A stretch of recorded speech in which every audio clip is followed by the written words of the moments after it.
Hello everyone, I'm inside today, the weather's not so nice out there. I'm going to deal with some questions that have been circulating just now. The first one of these is, how does the current market crisis compare to those that we've experienced in the past? Well, that's actually quite difficult because we're still right in the middle of this one, so nobody knows how it's going to end. But if you compare to 2008, the global financial crisis, global stock markets were down by about 20%. UK market was down more by about 30%.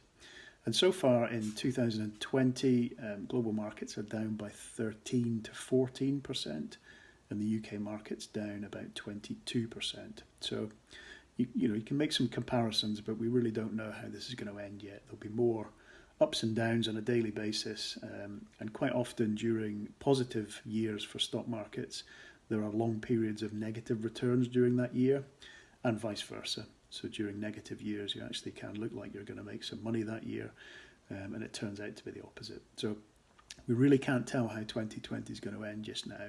It does feel painful and concerning, and that's understandable, but stick with the program. The returns that we're experiencing right now are very much in the range of expected returns for equity markets. So, nothing to panic about. The second question is concerning, should I change my mix of assets right now? And this is really defensive assets and growth assets. So, government bonds, for example, as defensive assets, and equities or shares for growth assets. The short answer is no. We don't change the mix of assets as a result of a good year. We stick to the plan. So if we're trying to target a specific return for someone, we don't abandon that plan after an above average year, and we certainly wouldn't abandon it after a below average year. So the answer is no. Just stick to your guns and make sure you retain your discipline during this time. The next question is, if I'm not meant to look at my portfolio value right now, what should I be doing with my time? Well, this is a more difficult one, but learn some new skills, or a good one we think is that if you haven't yet created one, is to create a bucket list of things that you'd really like to do or achieve in life. If you have created one already, revisit it and start thinking about the really nice things that you'd like to do once life gets back to some sort of normality for everyone. And writing them down, committing them to paper or into a plan of some description is the first step in making sure that these things come to fruition.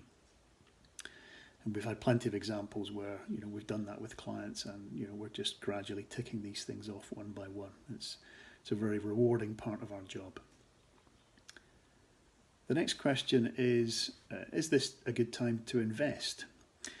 Well, it's a great question, and although I can't tell you whether now is the best time to invest, I can tell you that if you have spare money sitting in cash, it's earning close to zero. In fact, it's earning less than zero when you factor in inflation.